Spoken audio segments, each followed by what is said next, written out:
Okay. You know, last week, or in the last lecture, I talked about how there's three levels at which you can analyse things within organisations. The systems or organisational level, that's the big macro level, or at a group level or team level, for example, or finally at that individual level. That's the level that we're going to be turning to this week, and looking at some of these individual factors that play out at an organisational level, how to measure them and how some of the impacts that they do have. Key amongst these is personality, and we'll be talking about the factors that influence individual behaviour and performance, but in particular we'll be talking about the big five personality dimensions, which are stable, interesting, important, and Myers-Briggs type personality types, and how they relate to individual behaviour in organisations. And we'll also be talking about some other aspects of personality, including the mysteriously named dark triad, talk about Schwartz's models of individual values, and talk about values across cultures, and look at also ethics and values. Alright, so before I started, I thought I would talk about two characteristics that are not really two ways of testing these individual variables. Now, commonly we use written scales where you mark on a scale of 1 to 5 whether you strongly agree or disagree with it. For example, personality is measured in this way. Now, some of the things that you probably that work beneath the surface of personality testing is these issues of reliability and validity, and we'll come back to that in a minute when we talk about the Myers-Briggs. But I want to quickly talk about the issue of reliability. Reliability can be measured in a number of different ways. So, for example, if you test a person with a particular scale once and test them again, does it produce the same result? You can say that it has test-retest reliability. Or if one person conducts the test and another person conducts the test, if there's the same result, we can say it has inter-rater reliability. Internal consistency reliability, or what we call split half reliability. If you grab a scale and cut it in half randomly, choose half of the elements that you use to test and choose the other half, do both halves produce the same kind of results? Do both of them predict that the person will be this away or that away? If not, it's said to have poor internal consistency reliability.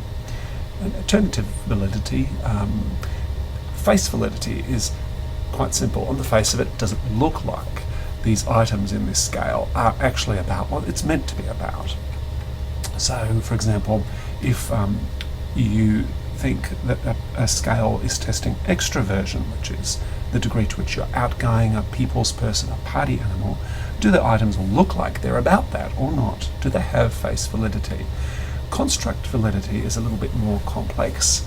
On a deeper level, does the test correlate with known objective tests of the construct? So, for example, going back to our extroversion and the party animal business, does that extroversion test actually predict the degree to which a person goes out and parties? And content validity, does the test cover a representative sample of behaviour? Does it, for example, does it just test party animal stuff, or does it also test the other aspects of the content of the construct that we're talking about? Does it talk about, for example, the degree to which we extroverts don't particularly like sitting at home and reading books, for example? So not just one element, but the whole range of content. So that's just a quick intro, not necessarily an important one for you to fully digest, but it's a nice background information for you to have. Now, the Mars model is something that will come up quite a few times within this course, and Mars refers to motivation, ability, role perceptions, and situational factors, and how these four buttons, or these four variables, work their way through to impact upon behaviour and outcomes in general.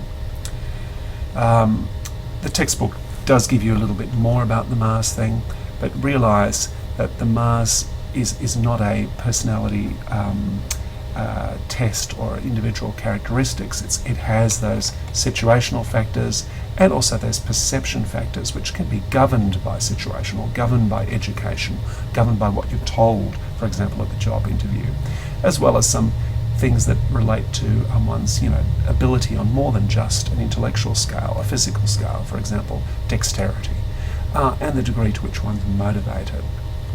So it's not something that you should think relates purely just to personality or other individual characteristics of that sort. So when we're looking at 5 types of individual behaviour, which I promise we talk about, commonly we talk about these types of individual behaviours that pop up again and again in OB, organisational behaviour. So task performance, goal-directed behaviours that support organisational aims, OCBs, which we talked about in the earlier lecture, CWBs, counterproductive work behaviours, they're things that we talked about them briefly, for example, sabotage or bullying or harassment. This issue of turnover, again, something we talked about, and absenteeism, presenteeism, attendance, taking a sickie versus turning up to work when one is sick and actually not doing a particularly good job. So these are the types of common individual behaviour variables that come up again and again in OB and will be coming up again and again in this course. So personality and values. I want to touch on, the textbook touches on it briefly, this nature versus nurture debate. It's an important debate within psychology, and to some degree it sits there at the background of OB as an important one. This is a great story. I can't quite remember where it came from. The Telegraph in the UK, about 2 twins that were separated at birth. Now, psychologists get very, very excited about identical twins separated at birth because identical twins have the same nature. They have the same genetic components. So we can hold that steady and then examine when they get separated at birth, or even when they don't, that look at how twins that are genetically perfectly identical diverge through a lifetime, and you can put that down to nurture or the influence of the environment upon the individual with identical genetic heritage. Now, these 2 twins, they were separated at birth, but not by accident. One of the things that's extraordinary about this story, I'd never heard about it, and it's only recently emerged that they were separated deliberately by a renowned child psychiatrist, and only by chance did they find out that this had happened. Their mother, for some reason, had agreed to allow the kids to be separated at birth as part of a deliberate experiment into this kind of impact. Now, from a research point of view, separating identical twins at birth is it's a huge resource to us as researchers because it enables us to separate nature and nurture. But ethically, this is an extraordinary and awful thing to have happened. Now, the MBTI, we mentioned that before, the Myers-Briggs, it's commonly used within workplaces. It's based on Jungian theory.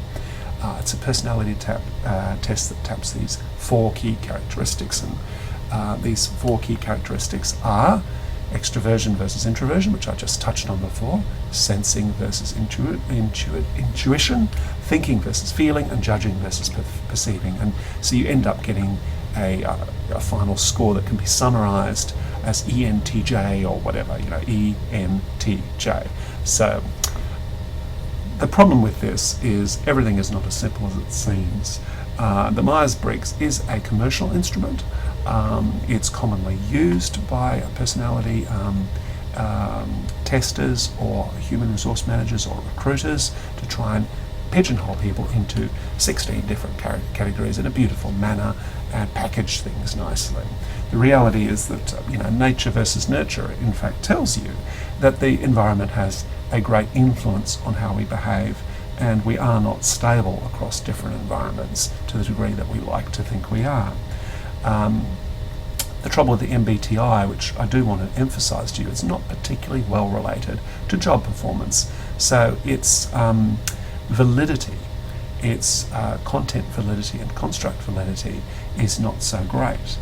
The scores tend to change, so its retest reliability is not so great, and it's not suitable for young and old participants.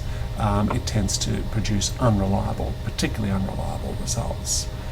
So the thing about testing on this scale is that, when you test someone and come up with a score, we then retrospectively start to say, oh yeah, well, he is a little bit intuitive, isn't he? So he is an I as opposed to an N, that type of thing. How many of you believe in astrology? It tends to be associated with a humanistic rather than mechanistic worldview and more intuitive thinking.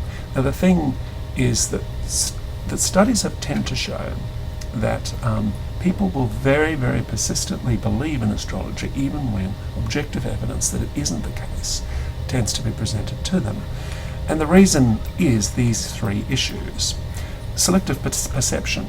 We actually see the bits that fit in with our expectations that are governed by, whether we're a Leo or not, or what we read in the newspaper that is applied to Leos for that particular week or for their lifetime.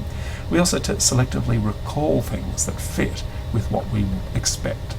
And we also selectively expose ourselves to things that agree with us. So we tend to surround ourselves with people who agree with us, and by using these three forms of selectivity, we're able to gather evidence in a very non-experimental, non-scientific way to suit whatever mindset we have, whether it's a religion or a form of belief such as astrology, or beliefs actually in things like the Myers-Briggs and its accuracy in relation to our lives.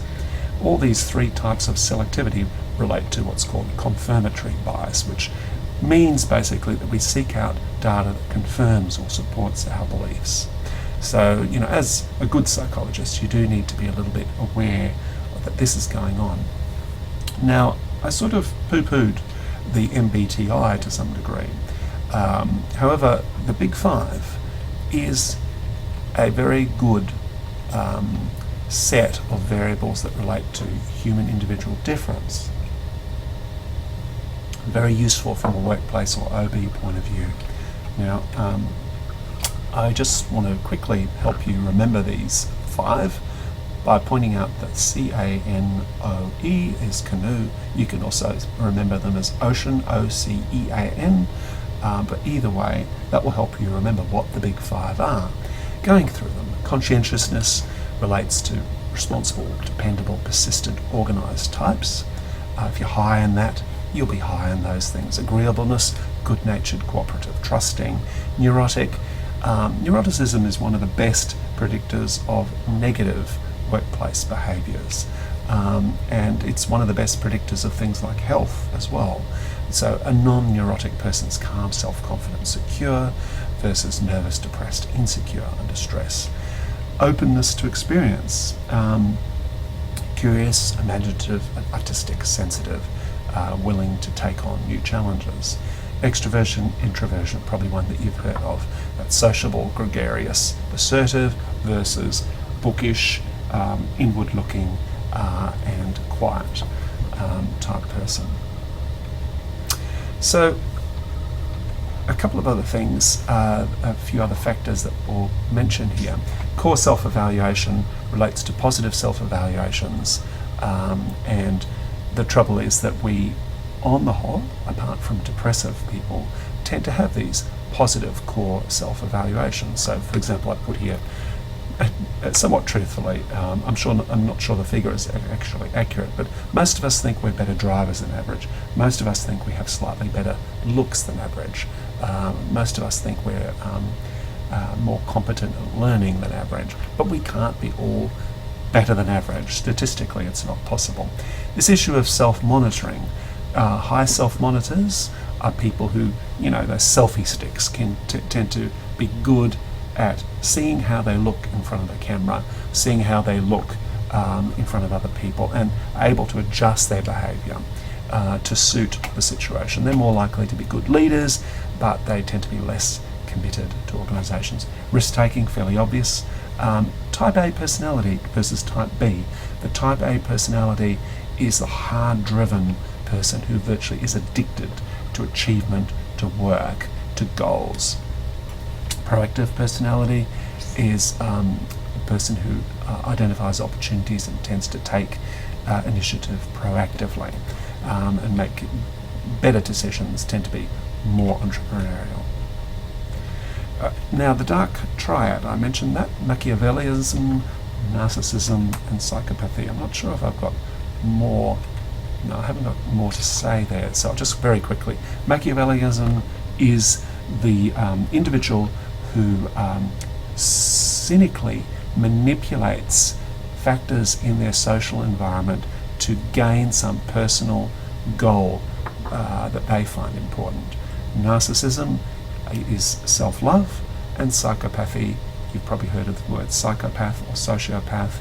These are people who are lacking in moral centre, lacking in the emotion of caring, and simply act according to self-interest generally. And very difficult to pick because they can be so high in self-monitoring that they can mimic a nice person very well, and it can only be after a extended period of getting to know someone that you realise that that's what they are. So on the positive side, resilience. The textbook talks a little bit about this. This is the capacity of individuals to cope successfully with risk, change, and adversity. It's closely associated with self-efficacy, which is a specific or general trait relating to belief that one can do something. For example, you can have self-efficacy in the kitchen, which means that you feel competent about choosing ingredients, or chopping vegetables quickly, or judging ingredients.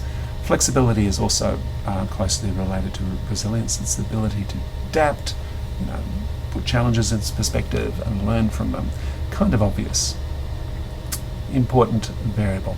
Now, we promised that we'd have a quick look at values. Now, values are these stable evaluative beliefs that guide preferences for outcomes, behaviours. They're the things that drive our belief systems about what we ought to do, what we think we should do, and they sit there at the back of our minds, guiding our behaviour. Now, some of these values are terminal, and some of them are instrumental. Terminal values are those outcome goals, those goals that relate to where we would like to end up and what we would like to achieve during a lifetime. Instrumental values are those that will help us get there. And values tend to work into value systems. These value systems, the value system tends to refer to a hierarchy based on the ranking of individual values, what are more important values and what are less important values. Milton Rokeach is the key guy behind the whole issue of values. He's one of the key researchers in this field. So, this gives you a bit of an idea of what terminal values and instrumental values can look like. Some of these terminal values, like self-respect, in order to achieve that outcome, terminal value, you need to use these instrumental values that get you there by being, for example, forgiving or hygienic, in terms of gaining that self-respect or that terminal value. Now, the textbook does refer to, or I believe it does, to some differences in values that are commonly found, for example, in executives of large companies versus activists working in a voluntary role out in the community. Now, you'll notice that these are the top 5 values, that there are quite a few similarities in terminal values. They share self-respect, family security and freedom, although for the executives that's at the top, and for the activists it's high up in the top 5, but not as high. And equality and world peace are ones that characterise activists because they do not appear in the executives' top 5. Instrumental values, both rate honesty, very important. Responsibility, slightly less important for activists. And capability is again slightly less important, but they do share those characteristics. And we also need to look at differences between different cultures on a different number of variables. Rokich's work has included this, but the expert in the field of power distance, which is one that's going to come up quite a few times within the semester, so I might as well play you a little video on this one. Power distance is not what you think it is. And one of the problems is how you deal with the fact that people are unequal. You can say that all societies are unequal, but some are more unequal than others. So there are some places where people say, well, people are unequal, but that's okay. That gives us a structure in society so that everybody knows where I stand and where the others stand, and society would become a mess if we didn't have our system of inequality. And other societies believe that inequality is basically wrong, there's basically something wrong with it, and so we should actually try to reduce it. So, certain cultures have a very, low tolerance for power distance, and other cultures have a large tolerance for power distance. For example, in Australia we have a moderate level of power distance. I would probably rate that. You'll notice it's lower than Jamaica, so it's getting towards the very low level of power distance tolerance. So we tend to be a fairly egalitarian society. This particular scale talks about collectivism, the degree to which we work in a group, or femininity, masculinity, or uncertainty avoidance. And again, you'll notice that Turkey has a very strong uncertainty avoidance, desire to come to absolute conclusions, whereas Jamaica has very low levels of uncertainty avoidance, a kind of tolerance for uncertainty. So societies do really differ on a number of different scales, and it's something that the GLOBE study, the Global Leadership and Organisational Behaviour Effectiveness Study, also looked at.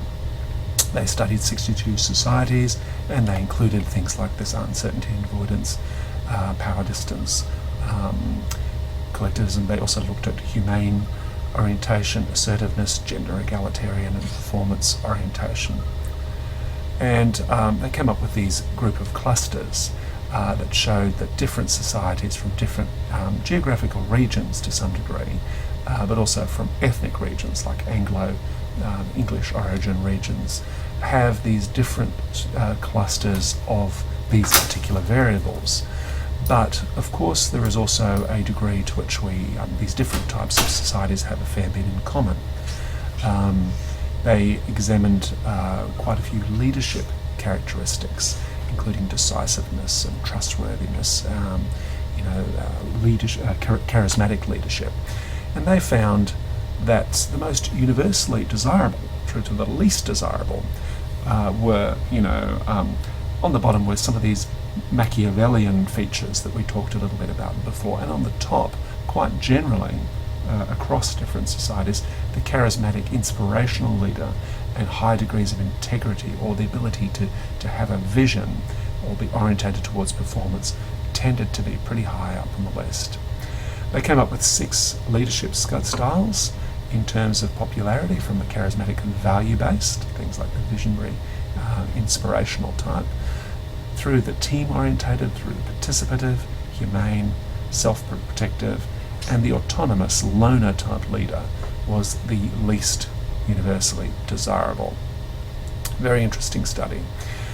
Now, I did try to give a bit of a taste of why you should take personality testing with a little bit of a grain of salt.